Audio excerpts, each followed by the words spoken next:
இன்றைக்கி எங்கள் ஊரில் சந்தை போட்டிருக்கான்னு சொல்லிவிட்டு நானும் என் தம்பியும் இன்றைக்கி சந்தைக்கு போயிருந்தோம். அவன் சில்லி கடையை பார்த்தோன்னே சில்லி சாப்பிட்லான்னு சொன்னான். சரி வாடா அப்படின்னு சொல்லிட்டு கூட்டிகிட்டு போய் சில்லி வாங்கி கொடுத்தேன். சில்லி சாப்பிடும்போது சூப் இருக்கான்னு சொல்லி கேட்டோம். சூப் இல்லைன்னு சொல்லிட்டாங்க, முடிஞ்சிருச்சு அப்படின்னு சொல்லிட்டாங்க.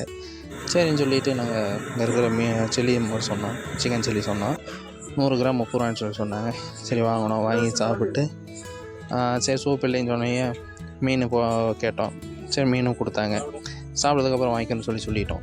சில்லி சாப்பிட்ருந்தோம், நல்லாயிருக்குன்னு சொல்லி கேட்டேன். நல்லாயிருக்குன்னு சொன்னான். நல்லா டேஸ்ட்டாக இருந்துச்சு. அதுக்கப்புறம் மீன் வந்துச்சு, மீனும் சாப்பிட்டு பார்த்தோம்.